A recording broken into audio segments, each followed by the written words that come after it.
በላይ ሶስተኛ እዝ ከአገዛዙ ጋር ውጊያ ያደረገ። በደብረ ማርቆስ ከተማ ከአዲስ አበባ ጭነት ይዘው ለአዳር የቆሙ ተሽከርካሪዎች ጭነት እየወረደ ለግዳጅ ተሰማሩ። ደጋሃን ከ38 በላይ የሆኑ የተለያዩ የህብረተሰብ ክፍሎች ብሔረሰቦች ተወካዮችን ያካተተ ጠንካራ የበላይ ህዝባዊ ምክር ቤትና አንድ የተዋሃደ ማዕከላዊ የፖለቲካና የወታደራዊ እዝ በተሳካ ሁኔታ መመስረቱን ይፋ አደረገ።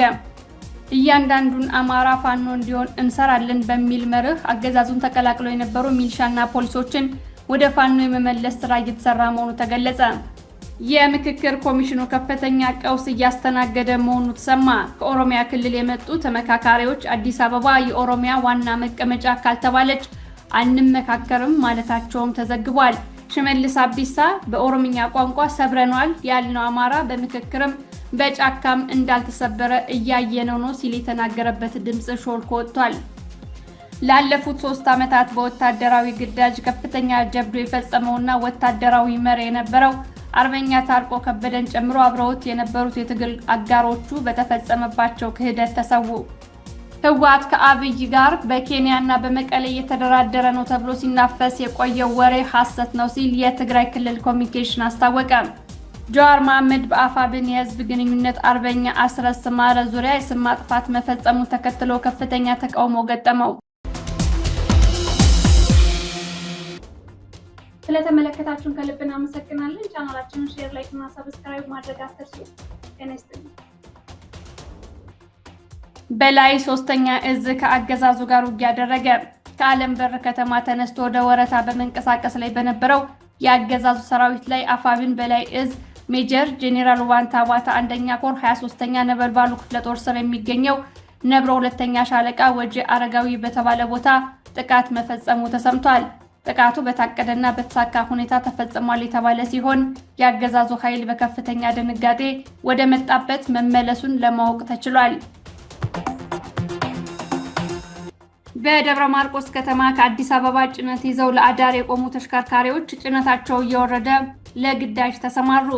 ትናንት ለዛሬ አጥቢያ ከተለያዩ የክልል ክፍሎችና ከአዲስ አበባ ጭነት ይዘው በመምጣት ደብረ ማርቆስ ከተማ የቆሙ ተሽከርካሪዎች በአገዛዙ ኃይሎች ትዕዛዝ ሰጭነት ጭነታቸው እንዲወርድ እየተደረገ ለዛሬ ግዳጅ ስላሴ ቤተክርስቲያን አካባቢ ወደሚገኘው የአገዛዙ መከላከያ ሰራዊት ወታደራዊ ካምፕ እየተሰበሰቡ እንደሆነ ታውቋል። ግዳጁ አዳዲስ ሚሊሻዎችን ለስልጠና ለመውሰድ ወይንም ጥምር ጦሩን ወደ ሰሜን ኢትዮጵያ ድንበር ለመውሰድ ግልጽ የሆነ መረጃ አልተገኘም ያሉት ምንጮች የሚመለከተው አካል በጥንቃቄ እንዲያዩ ጥሪ አቅርበዋል። ከ38 በላይ የሆኑ የተለያዩ የህብረተሰብ ክፍሎች ተወካዮችን ያካተተ ጠንካራ የበላይ ህዝባዊ ምክር ቤትና አንድ የተዋሃደ ማዕከላዊ የፖለቲካና የወታደራዊ እዝ በተሳካ ሁኔታ መመስረቱን ደጋሃን አስታወቀ። ደጋሃን ይፋ ባደረገው መግለጫ የደቡብና የጋምቤላ አካባቢ ታጋይ ኃይላትን በፖለቲካ፣ በወታደራዊ፣ በደህንነትና በዲፕሎማሲያዊ መስኮች በአንድ ማዕከላዊ እዝ አስተባብሮና አሰባስቦ የተገነባ የማይበገር ህዝባዊ ክንድ መሆኑን አስታውቋል። ትግሉን ከማንኛውም ግለሰባዊ፣ ጎጠኛ ወይም ቡድናዊ የስልጣን ፍላጎት ነፃ በማድረግ የህዝብን እውነተኛ ባለቤትነት፣ ውሳኔ ሰጭነትና መሪነት የሚያረጋግጥ ህዝባዊ ተቋም ነው ተብሏል። ከአካባቢ እስከ ሀገር አቀፍ ደረጃ የሚነሱ የፍትህ፣ የመብት፣ የራስ ገዝ አስተዳደር፣ የእኩልነትና የዲሞክራሲ ጥያቄዎችን ለመመለስ ቆርጦ የተነሳ ታጋይና አታጋይ መሪ ኃይል መሆኑን ታውቋል። ምስረታውን ትናንት ይፋ ያደረገው ደጋሃን ጥሪ አቅርቧል። ለደቡብና ለጋምቤላ ህዝቦች ላለፉት 10 ዓመታት በማንነታችሁ ሳቢያ የደረሰባችሁ መገለል፣ መዋቅራዊ ገፈፋ፣ የሀብት ዘረፋና የህልውና ስጋት የሚያበቃበት ታሪካዊ ምዕራፍ ተከፍቷል ብሏል። ደጋሃን የአብራካችሁ ክፋኝ ታማኝ ጋሻችሁና ነፃ አውጪ ክንዳችሁ በመሆኑ ትግሉ በአጭር ጊዜ ግቡን እንዲመታ በፖለቲካ፣ በኢኮኖሚ፣ በሞራል፣ በስለላ መረጃና በወታደራዊ መስክ ሁለገብ ደጀንነታችሁን እንድታረጋግጡ ታሪካዊ ጥሪ እናቀርባለን ብሏል። ለአማራ ፋኖ ብሔራዊ ንቅናቄና ለአቻ ሀገራዊ ኃይላትም ከትግል አጋሮቻችን ጋር የምናደርገው ስትራቴጂካዊ ጥምረት ሀገራችንን ከመፈራረስ የሚያድን ታላቅና የማይናወጥ መሰረት ነው ብሏል። በደቡብ፣ በጋምቤላ፣ በአማራ፣ በአፋርና በሌሎችም የሀገራችን ክፍሎች የሚደረጉ የህልውናና የነጻነት ትግሎችን ወደ አንድ ሀገራዊ የፖለቲካ ጃንጥላ በማምጣት የጠላትን የመከፋፈል ሴራ በመስበር በአንድነት ወደ ታላቅ ሀገራዊ ድል እንሸጋገራለን ሲል ገልጿል። እያንዳንዱን አማራ ፋኖ እንዲሆን እንሰራለን በሚል መርህ አገዛዙን ተቀላቅለው የነበሩ ሚሊሻና ፖሊሶችን ወደ ፋኖ የመመለስ ስራ እየተሰራ መሆኑ ተገለጸ። በትናንትናው ዕለትም ዲሽቃ ምድብተኛና ዋና ብሬን ተኳሹ እንዲሁም የቀበሌው አስተዳዳሪ የአፋብን ሁለተኛ ቴዎድሮስ እዝን ተቀላቅለዋል። ጌታቸው ቢረጋ የተባለ የ117ኛ ክፍለ ጦር ዲሽቃ ምድብተኛ፣ አብዱራህማን መሐመድ የ117ኛ ክፍለ ጦር ሁለተኛ ሬጅመንት ዋና ብሬን ተኳሽ፣ ያሬድ ሰለሞን፣ አብዱ ተገኑ፣ እግዜር መሬ ስማቸው ይበልጣል የተባሉ የመከላከያና የሚሊሻ አባላቶች እንዲሁም ይንገሳየ ነው የተባለ የቀበሌ ሊቀመንበር ወደ 74ኛ ክፍለ ጦር ከነሙሉ ትጥቃቸው መቀላቀላቸውን እዙ አስታውቋል። የምክክር ኮሚሽኑ ከፍተኛ ቀውስ እያስተናገደ ሲሆን ከኦሮሚያ ክልል የመጡ ተመካካሪዎች አዲስ አበባ የኦሮሚያ ዋና መቀመጫ ካልተባለች አንመካከርም በሚል አጀንዳ መክፈታቸው ተሰምቷል። ሽመልስ አብዲሳ በኦሮምኛ ቋንቋ ሰብረነዋል ያልነው አማራ በምክክር ኮሚሽንም በጫካም እንዳልተሰበረ እያየነው ነው ሲል የተናገረበትም ድምፅ ወጥቷል።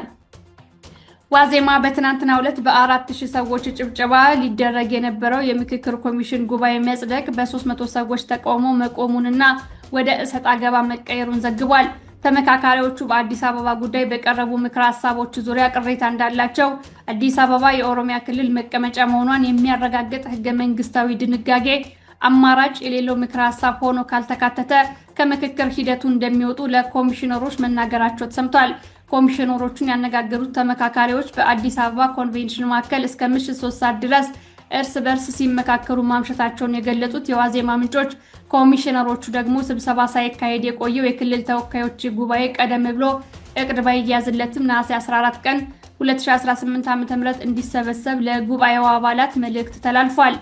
ሙሉ የጉባኤው አባላት ባልተገኙበትና ውጥረት በነገሰበት ስብሰባ የኮሚሽኑ ኮሚሽነሮች የኦሮሚያ ክልል ተወካይ ተመካካሪዎች ያቀረቡትን ጉባኤ ለጉባኤው አባላት ማቅረባቸውን ገልጠዋል። የጉባኤው አባል የሆኑት የሁሉም ክልሎች ፕሬዝዳንቶች እንዲሁም የሁለቱ ከተሞች ፕሬዝዳንቶች በተገኙበት በተካሄደው ስብሰባ አዲስ አበባ የኦሮሚያ ክልል መቀመጫ መሆኗን የሚያረጋግጥ ድንጋጌ በህገ መንግስቱ እንዲካተት የሚል አማራጭ የሌለው ምክረ ሀሳብ በመጨረሻው የምክር ሀሳብ ሰነድ እንዲካተት መጠየቁ ተሰምቷል። ይህንን በተመለከተ ጋዜጠኛ ሙልጌታ አንበርበር የኢትዮጵያ የፖለቲካ የባህልና የኢኮኖሚ ማዕከል የሆነችው አዲስ አበባ በታሪኳ አይታው ወደማታውቀው መዋቅራዊና ስነ ህዝባዊ ከበባ ስር ወድቃ ትገኛለች ብሏል። የኦህዴድ ብልጽግና አገዛዝ ወደ ስልጣን ከመጣበት ጊዜ ጀምሮ የመዲናዋን ነዋሪዎች ዲሞክራሲያዊና ሰብአዊ መብቶች በመጨፍለቅ ከተማዋን በሸገር ከተማ መዋቅር በመክበብና መሬቷን በይፋ በመቀራመት ሙሉ ለሙሉ ለመሰልቀጥ ከፍተኛ እቅድ ዘርግቶ እየተንቀሳቀሰ ይገኛል። ይህ አካሄድ የከተማዋን ነዋሪ ብቻ ሳይሆን የመላው ኢትዮጵያውያንን የጋራ ቤትና ሀገራዊ ህልውና የሚንድ በመሆኑ ሁለገብና የተቀናጀ ህዝባዊ እምቢተኝነት መከፈቱ የማይቀር ነው ብሏል። ይህ በእንዲህ እንዳለ ሽመልስ አብዲሳ በኦሮምኛ ቋንቋ አዳክመነዋል ያልነው አማራ በምክክር ኮሚሽኑም በጫካም እንዳልተዳከመ አይተነዋል ሲል የተናገረበት ቅጅ ወጥቷል። ሰበርናቸው፣ አጠፋናቸው፣ የማትጠቀም ከተማ እንፈጥራለን በሚል ኦህዴድ አማራ ላይ ሊፈጽም ያቀደውን ፊት ለፊት በመናገር የሚታወቀው ሽመልስ አብዲሳ ዛሬ ሾልኮ በወጣው ቪዲዮ ሰበር ነው ያልነው አማራ እንዳልተሰበረ አይተናል ሲል ተሰምቷል። ላለፉት 3 ዓመታት በወታደራዊ ግዳጅ ከፍተኛ ጀብዱ የፈጸመውና ወታደራዊ መሪ የነበረው አርበኛ ታርቆ ከበደን ጨምሮ አብረውት የነበሩት የትግል አጋሮቹ በተፈጸመባቸው ክህደት ተሰዉ። አርበኛ ታርቆ ክንዴ የግል ህይወቱን ስራውና ቤተሰቡን ወደ ጎን በመተው ሙሉ በሙሉ ለህዝብ ህልውና ሲል በግንባር ቀደምትነት ተሰልፎ ተዋግቷል፣ አዋግቷል። የሜዳ ላይ ግዳጅን ከመወጣት ባሻገር አሃዶችን በማደራጀት የስነ ስርዓትና የፍትህ የበላይነትን በማረጋገጥ የሰራዊቱን የስነ ልቦና የበላይነት በመገንባትና ፈታኝ የመሬት አቀማመጦችን ለታክቲካዊ ብልጫ በመጠቀም የአገዛዙን እንቅስቃሴ መክታትና የማክሸፍ የላቀ የአዛዥነት ሚናውን ባለፉት 3 ዓመታት ያለመታከት መርቷል። በወታደራዊ ውሎ በአመራርነቱና በህዝባዊ ድጋፍና ግንባታ ረገድ ያሳየው ቁርጠኝነትና የከፈለው ውድ ዋጋ በታሪክ ማህደር የማይረሳ የጀግንነትና የታማኝነት ማረጋገጫ ሆኖ ይኖራል።